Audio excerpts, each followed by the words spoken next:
আসসালামু আলাইকুম রহমতুল্লাহি ওবরকাতুহু। সম্মানিত দর্শক, ইন্টারনেটে একটি সতর্ক বার্তা ঘুরে বেড়াচ্ছে ফেসবুক এবং অন্যান্য সামাজিক মাধ্যমে। সেটি হলো আগামী ৪৮ ঘন্টার মধ্যে ভয়ঙ্কর কিছু একটা ঘটতে যাচ্ছে। এখন সেই যে ভয়ঙ্কর কি ঘটতে যাচ্ছে, এটা ত্রিমাত্রিক। তিনটি আশঙ্কাকে কেন্দ্র করে এক ধরনের ভীতিকর পরিবেশ এবং পরিস্থিতি তৈরি করা হচ্ছে। প্রথম ভীতিকর যে পরিবেশ পরিস্থিতি যারা বলছে, তারা বলার চেষ্টা করছে যে উসমান হাদির যে হত্যাকাণ্ড, তার দাফন কাফন তো হয়ে গেল, এরপর টার্গেট কে? ইতিমধ্যে বিভিন্ন রাজনৈতিক ব্যক্তিবর্গ যারা আছেন তারা নিজেদের আশঙ্কা ব্যক্ত করেছেন। যারা তরুণ নেতৃত্ব রয়েছেন প্রার্থী হিসেবে রাজনীতির ময়দানে, তারা ঘোরাফেরা করতে গিয়ে নানা রকম আশঙ্কার কথা তারা বলার চেষ্টা করছেন এবং তারা ভয় পাচ্ছেন যে আগামী ৪৮ ঘন্টার মধ্যে অনাকাঙ্ক্ষিত একটা ঘটে যেতে পারে তাদের জীবনে, রাজনৈতিক অঙ্গনে এই অনিশ্চয়তা। আরেকটি গ্রুপ বলার চেষ্টা করছে নানা রকম প্রচার এবং প্রোপাগান্ডা যে নতুন একটি বিপ্লবী সরকার আসছে এবং ৪৮ ঘন্টার মধ্যে সেটা হয়ে যাবে। এবং অনেকে বিপ্লবী সরকারের প্রধান রূপে কে হবেন ইত্যাদি ইত্যাদি নানা রকম ফটোকার্ড তৈরি করে সেটা এমনভাবে প্রচার করছেন এবং এটা মানে আমার দেশ সম্পাদক মাহমুদুর রহমান সাহেবকে সেই সরকারের প্রধান করে আমার দেশের ফটোকার্ড ব্যবহার করে একটি গ্রুপ এটা প্রচার করছে এবং আমার দেশ তাদের যে ভেরিফাইড পেজ আছে সেখান থেকে বলার চেষ্টা করছেন যে এটা অপপ্রচার, এই ধরনের কোনো সংবাদ আমার দেশ দেয়নি এবং আমার দেশ সম্পাদক এই রকম কোনো কর্মকাণ্ডের মধ্যে জড়িত নন। বোঝার চেষ্টা করুন।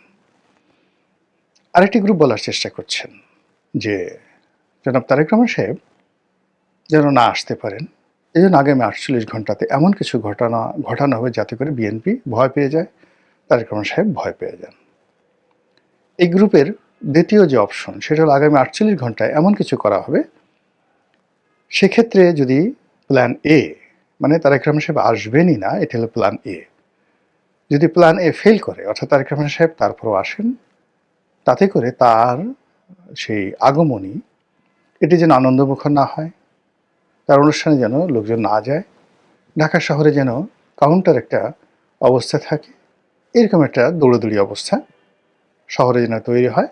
এই জন্য নানা রকম যাকে বলা হয় খবর ছড়িয়ে প্রোগ্রামের কথা বলে যে সকল বিভ্রান্তি তৈরি করা হচ্ছে, সেখানে একটা ডেডলাইন ৪৮ ঘন্টা হিসেবে বলা হচ্ছে।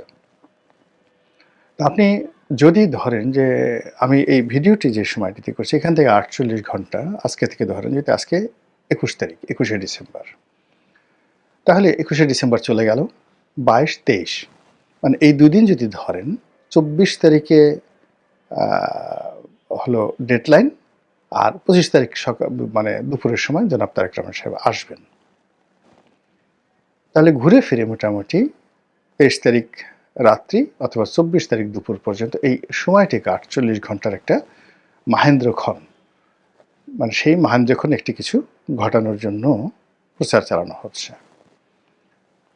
এর বাইরে আওয়ামী লীগের পক্ষ থেকে নানা রকম ফিসফাস, নানা রকম কথাবার্তা, যেগুলো এই বাংলাদেশে বসে আমাদের পক্ষে এগুলো উচ্চারণ করাটাও আমাদের পক্ষে উচিত নয়, সম্ভব নয়। কিন্তু আওয়ামী লীগের যে অসংখ্য বট বাহিনী এখন আছে, তারপর যারা মূলধারার একসময় খুব সেলিব্রিটি ছিলেন গণমাধ্যমের, খুব বড় সাংবাদিক, রাজনৈতিক বিশ্লেষক, তারা প্রকাশ্যে দেশের বাইরে থেকে আগামী ৪৮ ঘন্টার মধ্যে যে সকল ঘটনা ঘটতে পারে যে আশঙ্কার কথা বলছে, মানে এটা না বলাই ভালো, খুবই খারাপ কথা তারা বলছে। থার্ডলি হলো যে ভারত এই মুহূর্তে খুব উত্তেজনা দেখাচ্ছে প্রকাশ্যে। স্বয়ং নরেন্দ্র মোদী, মমতা ব্যানার্জি, শশী থারুরের মতো বিখ্যাত ব্যক্তি, ভারতের পররাষ্ট্র সচিব, মানে অমিত শাহ, অন্যান্য যে সকল কূটনৈতিক অঙ্গনের সরকার এবং বিরোধী দলে যারা আছেন, প্রায় সবাই বাংলাদেশের ব্যাপারে মারাত্মক প্রতিক্রিয়া দেখাচ্ছেন। ভারতের যে সকল সাংবাদিক বাংলাদেশ নিয়ে কন্টেন্ট তৈরি করেন, বিভিন্ন পত্রপত্রিকা লেখেন, সাক্ষাৎকার দেন, এমনকি বিবিসিতে কথাবার্তা বলেন, তারা সবাই বলার চেষ্টা করছেন যে ভারতের ধৈর্যের বাঁধ ভেঙে গেছে এবং তারাও এই 48 আওয়ার্স শব্দটি উচ্চারণ করছে। আমি নিজে খুব অবাক হয়ে যাই যে এই সকল বাক্যগুলো একসঙ্গে মিলল কি করে? এরা তো পরস্পর বিরোধী পক্ষ। তো কেউ যদি 48 আওয়ার্স বলে তো অন্যরা রাগ হয়ে বলবে যে না, এখানে 48 আওয়ার্স হবে না, এটা 64 ঘন্টা হবে। আরেকজন বলবে না 24 ঘন্টা, আরেকজন বলবে না 30 ঘন্টা।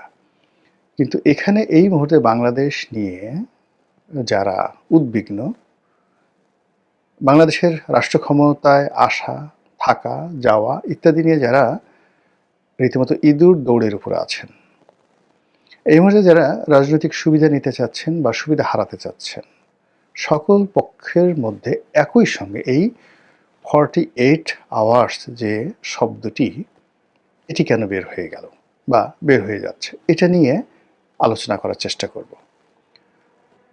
প্রথম, আপনারা যারা নিশ্চিন্ত হতে চান যে কিছুই ঘটবে না, তারা হতে পারেন এই কারণে যে কখনো তারিখ ঘোষণা করে ডেডলাইন দিয়ে কখনো মারামারি হয়নি,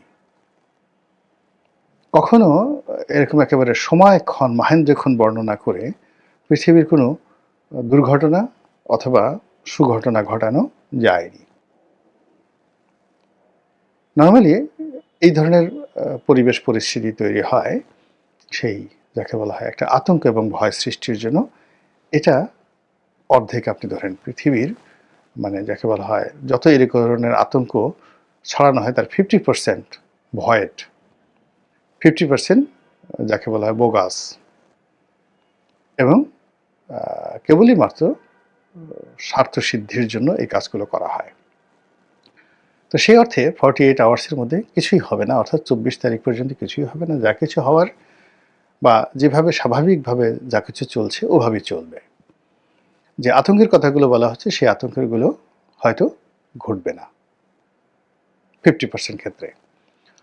আর আরেকটি আতঙ্কের বিষয় রয়েছে, সেটি হলো যে যখন মানে সকল মানুষের মুখ দিয়ে, অন্তর দিয়ে, যাকে বলা হয় চোখ মুখ দিয়ে, পঞ্চ ইন্দ্রিয় দিয়ে একটি বিষয় অনুভূত হয় এবং মানুষের জবান দিয়ে একটি কথা বের হয়ে যায়, তখন সেটা প্রকৃতি ঘটিয়ে দেয়।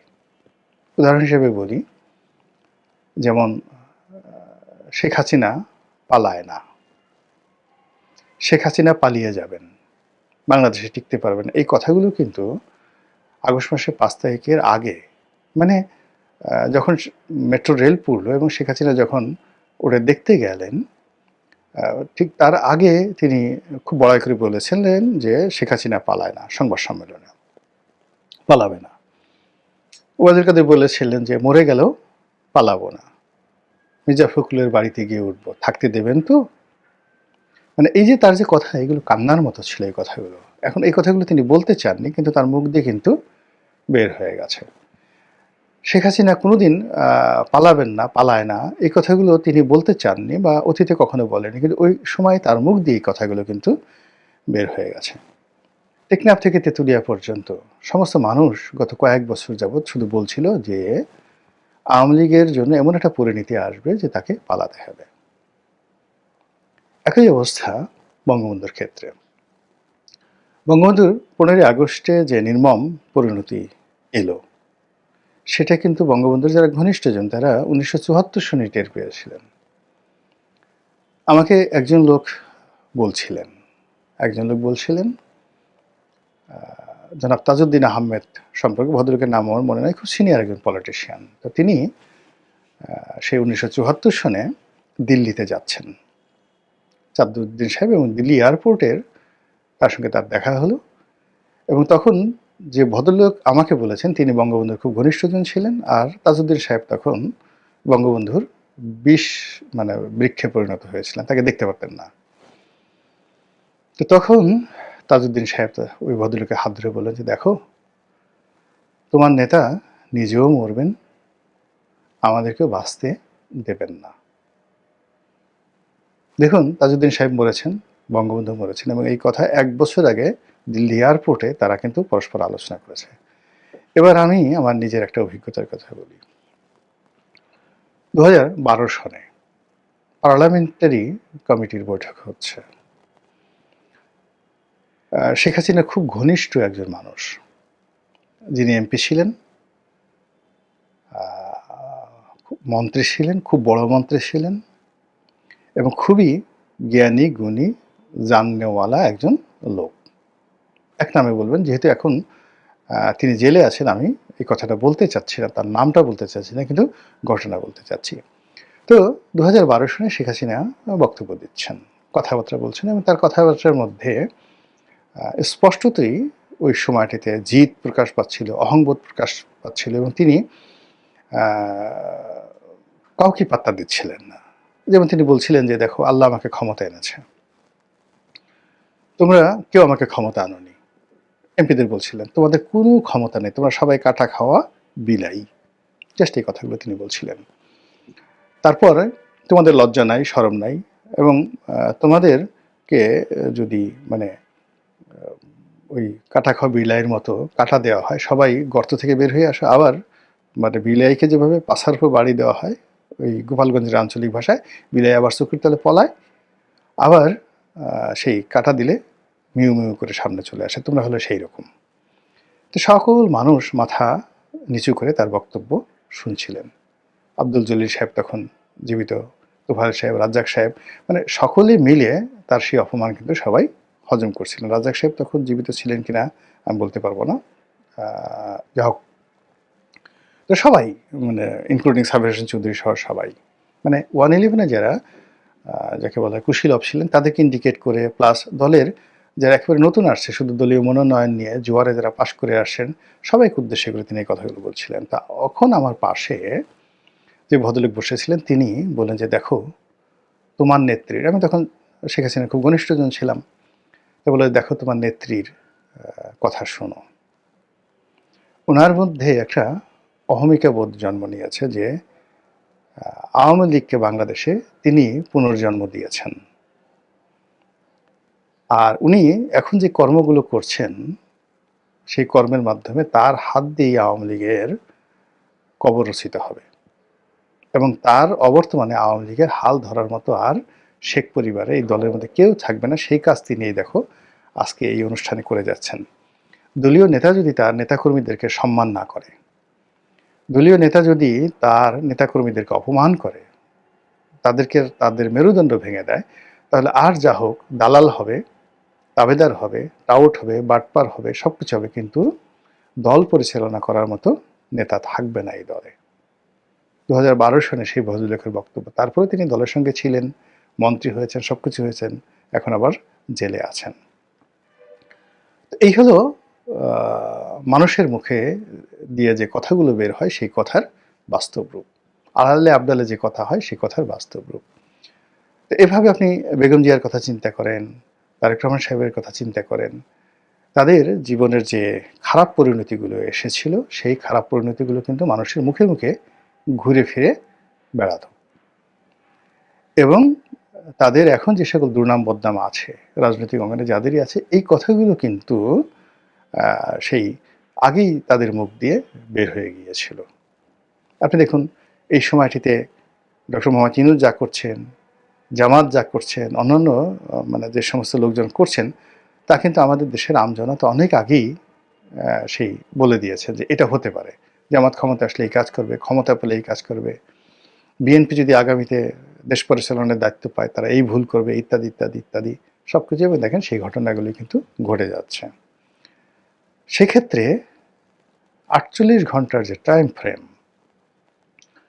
এই টাইম ফ্রেম নিয়ে যখন ১৮ কোটি মানুষের যে বিরাট অংশ, সচেতন অংশ, তারা একই চিন্তা করবে, একই আতঙ্ক অনুভব করবে এবং একই বিশ্বাস দ্বারা লালিত হবে এবং তারা মনে করবে এরকম একটা কিছু ঘটা আসলে উচিত, মানে ঘটতে পারে, কিন্তু সেটা যে উচিত, ইট শুড বি, এটা দরকার, এটা প্রয়োজন, ৪৮ ঘন্টা কিছু একটা ঘটার দরকার। এই জিনিসগুলো যখন মানুষের মধ্যে আসবে, অর্থাৎ তারা বর্তমান অবস্থা নিয়ে সন্তুষ্ট নয়, দুর্বিষহ সময় পার করছে। তাদের চোখের সামনে যা কিছু দেখছে, অল্টারনেটিভ যা কিছু দেখছে, সেই অল্টারনেটিভ বিষয়গুলো তাদের ভালো লাগছে না। নেতা পছন্দ হচ্ছে না, নেত্রী পছন্দ হচ্ছে না, কর্মকাণ্ড পছন্দ হচ্ছে না, কথাবার্তা পছন্দ হচ্ছে না, প্রতিদিন যে সকল দৃশ্য পছন্দ হচ্ছে না, তারা এর বাইরে অলৌকিক কিছু একটা চিন্তা করছে, সেই চুলকার কবেকার অন্ধকার বিদিশার নিশা, সেই বনলতা সেনের মতো।